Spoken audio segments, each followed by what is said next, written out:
Assalamualaikum warahmatullahi wabarakatuh. Alhamdulillahirabbil alamin wa bihi nasta'inu ala umuri dunya waddin. Wassalatu wassalamu ala asrofil anbiya'i wal mursalin sayyidina wa maulana Muhammadin sallallahu alaihi wasallam wa ala alihi wa sahbihi ajmain, amma ba'du. Qala rabbi shrah li sadri wa yassir li amri wahlul 'uqdatam min lisani yafqahu qawli. Wa qala Allahu ta'ala fi kitabihil karim, a'udzu billahi minasyaitonir rajim. Bismillahirrahmanirrahim. Innallaha wa malaikatahu yusholluna 'alan nabi ya ayyuhalladzina amanu shallu 'alaihi wa sallimu taslima. Shadaqallahul azim, shadaqallahul azim. Alhamdulillahirabbil alamin. Puja dan puji syukur kepada Allah Subhanahu wa taala yang telah mana kita masih diberikan kesempatan, kita masih diberikan kesehatan, dan kita masih terus bisa diberikan kesehatan untuk mencari ilmu, untuk mencari kebaikan.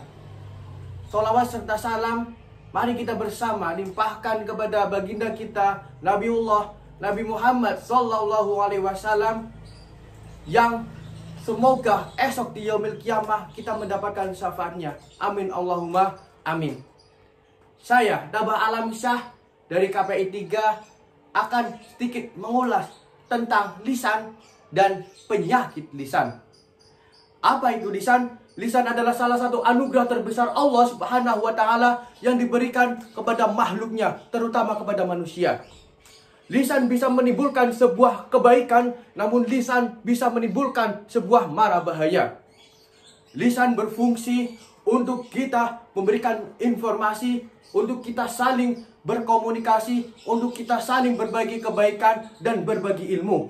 Namun karena lisan bisa menimbulkan sebuah kekacauan, karena lisan bisa menimbulkan fitnah, karena lisan bisa menimbulkan mara bahaya. Maka dari itu kita ingat di buku-buku sejarah, di kisah-kisah tentang perjuangan kemerdekaan, kita ingat betul bahwasanya karena lisan negara Indonesia tidak merdeka-merdeka. Negara Indonesia terpecah belah, tak bersatu. Itu ulah mereka sang penjajah, mereka VOC, mereka Belanda yang telah memberikan politik adu domba karena lisannya. Lalu kenapa politik adu domba bisa menyebabkan Indonesia tidak merdeka-merdeka, menimbulkan sebuah kekacauan dan tidak adanya persatuan? Karena dengan politik adu domba mereka menfitnah sana, menfitnah sini, akhirnya menimbulkan sebuah kegaduhan, menimbulkan perang antar suku, menimbulkan perang antar kerajaan, dan akhirnya menjadikan Indonesia tidak bersatu-satu. Kerajaan kita kuat, kerajaan kita tangguh, kerajaan kita sakti-sakti. Namun apa? Karena lisan mereka, karena politik adu domba mereka, kerajaan kita tidak bersatu. Nauzubillah min dzalik. Maka dari itu, dengan lisan yang baik akan menjadikan silaturahmi yang baik pula, akan menjadikan hal yang baik pula, akan menimbulkan sesuatu yang baik pula, terutama dalam ketentraman, kenyamanan dalam kita bersosial. Namun karena lisan yang tadinya saling bersilaturahmi menjadi putus, karena lisan yang tadinya saling mencintai akhirnya menjadi saling mendeki. Na'udzubillah min dzalik.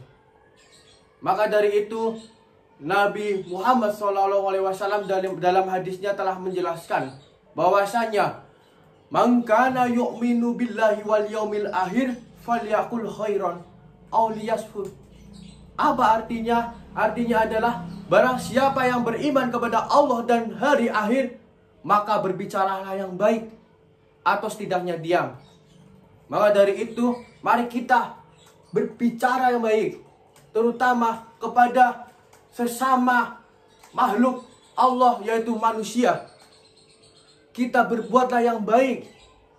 Kalau tidak bisa, setidaknya kita diam saja. Lalu apakah kita harus menjaga lisan di dunia nyata saja? Tentu saja tidak. Kita menjaga lisan juga tidak hanya di dunia nyata, tapi di dunia maya. Contohnya apa? Contohnya dalam hal media sosial, Instagram, Facebook, IG, TikTok, dan lain sebagainya. Kita harus menjaga lisan kita dalam apa? Contohnya dalam komentar. Kita berkomentarlah yang baik, yang kritik yang baik, dan saran yang baik pula. Gini, Indonesia pernah tercatat menjadi negara atau netizen paling buruk, paling tidak sopan di Asia Tenggara. Itu tercatat dalam risetnya Mikroskop yang saya kutip dari Indonesiaku Baik ID. Nauzubillahimin dzalik. Maka ini menjadi PR kita bersama untuk apa? Menjaga kesopanan kita di dunia maya, terutama terhadap dinamika-dinamika sosial ini. Jangan sampai kita membuat kegaduhan di dunia maya. Lalu, lisan itu diibaratkan seperti halnya sebilah pedang. Maksudnya apa? Lisan itu sangat tajam, karena lisan bisa menimbulkan sebuah perpecahan. Tapi karena lisan juga bisa menimbulkan sebuah kebaikan. Maka dari itu, pedang yang tajam dan omongan yang kita lontarkan itu seperti halnya busur panah yang membusur, yang menembus kemana-mana. Yang kita lontarkan akhirnya tidak bisa kita hentikan. Jaga lisan kita agar apa? Agar yang kita lontarkan itu baik. Maka pepatah Arab telah menyampaikan kepada kita semua bahwasanya salamatul insani fi hifdzil lisani. Keselamatan manusia tergantung kepada kita menjaga lisannya. Mungkin cukup sekian dari saya. Banyak salahnya, mohon maaf. Wabillahi taufiq wal hidayah, waridho wal inayah. Assalamualaikum warahmatullahi wabarakatuh.